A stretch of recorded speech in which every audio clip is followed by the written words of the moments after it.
Hi, I'm Perry Atkinson, General Manager here at theDove. Hey, check out our other videos and check out our website at thedove.us.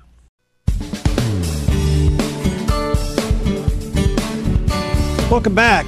Delighted to have with us today Ryan Houck. He is the author of Will America Fail? And of course, he is the head of the National Free Market Watchdog Group, Free Market America, and the writer and producer and the voice of numerous videos. Perhaps you've caught some of his YouTube videos, including the overnight YouTube phenomenon, If I Wanted America to Fail. In fact, that had over close to 3 million hits instantly. So quite the question. Hey, Ryan, nice to see you. How you doing, my friend? Good to be with you, Perry. Thanks for having me on. Yeah. Well, first of all, why did you take this topic on? What is it that interests you? Well, I'll tell you what, I'm better known for my pessimism than my optimism. And for your viewers who have seen If I Wanted America to Fail, they'll know why. It depicts a bleak, seemingly pessimistic vision of America's future. And I will confess that I was one of the many conservatives who thought that Barack Obama's re-election was the final nail in our coffin. But I was consumed by one really big question. Why did my generation, the so-called millennials, a generation so demonstrably harmed by this president's policies, twice send him to the White House? And that led to others. Are we living in China's century? The values of our founders obsolete? And ultimately, will America fail? And the answers that I got surprised me. And so this book is about a pessimist becoming something of an optimist. Wow. The first part about it, pessimism, is your generation pessimistic? You know, surprisingly, you would think they'd have every reason to be, given the Great Recession and the economic doldrums and the presidency of Barack Obama, which has been riddled with false promises and big government failures. But this generation is more optimistic than any other generation. Now, that's part of being young, but I think they're looking for candidates and causes that tell them they've got a future. Now, that's taken a hit in the last few years, but they are somewhat at odds with the rest of the country in terms of their optimism for the future. So what are they optimistic about when the person they thought was going to be the turnaround ended up being the hammer? You know, that's exactly it. What's happened with Barack Obama's presidency is there was no New Deal. There was no new consensus, no 1,000-year reign of liberalism, which they were promised. Barack Obama will be remembered for the big promises he made as a candidate and the big failures as president. While millennials figured out Barack Obama couldn't so much as change a light bulb, they watched free enterprise change the world. And so now, when you take a deep dive into the data, what you'll find is that millennials are more likely to say businesses strike a fair balance between profits and the public interest. They're more likely to want to start a business than prior generations, more likely to say that businesses are overtaxed, because they've seen free market entrepreneurs change the world while they watched the social movement and the political campaign and big government fail to do so. And that's the opportunity for conservatives. Do you think millennials have the patience to turn this thing around? You know, I know the joke on millennials, a bunch of flip-flop sporting, hoodie-wearing, tech-addled narcissists too addicted to their Facebook and Minecraft and munching Hot Pockets all day from the comfort of the parents' basement with their endless supply of participation trophies. Can they look up and pay attention for 5 minutes? I think one of the great things about technology is that even though this is the first generation to wrap itself in technology, and it's got some really irritating side effects, it's made them impatient, and it's made them believe in the problem-solving power of free enterprise.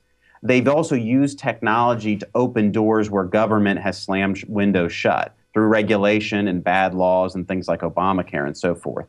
So I think part of the thing that recommends this generation is the entrepreneurial drive and the energy that comes from technology and things like it. Don't get me wrong, it can be irritating at times when you're at dinner and everybody's on their phone. But I think that ultimately this is something that benefits our culture because it opens up media. I mean, we're talking via Skype right now, something that wouldn't have been possible if we were limited to the 3 networks a generation ago. So I think ultimately it's good. All right. But millennials use media different than the older generation does. You consume it differently, and so there seems to be a fairly big gap there. No, that's true. And technology has worked its way up the generational totem pole to some extent, but you're right. I mean, while I was writing this book, I was listening to music. I was kind of watching TV in the background. I mean, I multitasked, and now you've got people saying that the average millennial is spending 18 hours a day consuming media. Doesn't mean they're only consuming media. It means they're consuming some form of media while they're doing something else. And like I said, it has really irritating side effects like being absorbed in your phone or something like that. But one of the benefits of it is the fragmentation of this media. Now you can get news sources and have the best, most lively debates are taking place right now outside of the three major networks and the staid, print news of yesteryear. And ultimately, I think that's good for our culture and for the body politic. All right, so what do you see, Ryan, as the hope and maybe the challenge of America in the future? The biggest challenge we're going to face is on the decay and decline of the American family. The good news is that across generations, people seem to think this is a very serious issue, but I worry how my generation will handle it. So I think that's the greatest fear. The greatest opportunity is that this generation is at least as entrepreneurial as any to precede it. It's more interested in using free enterprise as the vehicle for its ambitions than it is government, politics, or the social movement. And that's good for us in the long run. I think even the surliest curmudgeon has to acknowledge that we will have an easier time fixing this country than our founding fathers did building it. Whoa. What about the challenge of what now would be under this particular administration trying to regulate everything as a challenge to squelch that entrepreneurial spirit that supposedly your generation has? They want to control it. Yeah, that's a really good point, and that hasn't gone unnoticed. Bottom line is that when they elected Barack Obama in 2008, 3 in 10 millennials say the government should do more to solve big problems. Now 7 in 10 say it shouldn't play an active role in our daily lives. Yeah. You've had a total reversal in the view of government. Now anything big, whether it's big government, big unions, big business, is bad. And ultimately, even though that has some side effects, it's probably good. It's going to mean that we're going to have an appetite to fix things that currently you can't fix. 86% of millennials say they favor private accounts for Social Security, that's the third rail of American politics. There's no other generation that supports that. 74% say they support market-based solutions in Medicare. Wow. These are sacred cows that no other generation is willing to touch, but millennials are interested in solving these problems because this is the generation that flavors its own sodas and designs its own sneakers, builds its own playlists. They're all about personal freedom, and if conservatives can talk to them about those economic matters, we'll have a chance. Wow. I can tell right now I'm going to have you back several times because you're hitting on a lot of cylinders here. So in the future, the question has to be asked, will it belong to China or to the United States? I did a lot of research. This was the one that kept me up at night.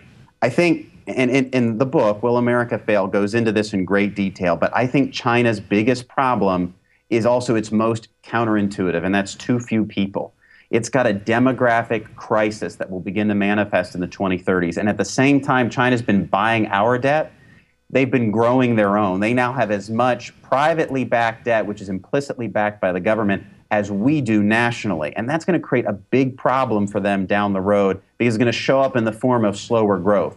China's like a car that has to go 100 miles an hour, and if it goes below it, it blows up, and all of the deep social fissures in the country will become manifest. That's going to mean a whole different issue for millennials when they take the reins of our country than our baby boom parents are facing right now with China. Wow. But there's a lot of interesting things happening on the horizon between China and the United States, and there's no doubt it'll be the most important relationship of the 21st century. Wow. If they call the note, what do we do? Give them California? I'm for that. I'd vote for that. Hey, can I get you back? I'm fascinated by all this because I think a lot of it, I know that you deal in your book, Millennials and Media, and I did read that chapter. I'm going, man, you have hit the nail on the head, and I'd love to have you back and unpack that a little bit. I'd love to come back and talk about it. All right, thanks, Ryan. Blessings on you. I'll talk to you soon. All right, we'll be right back.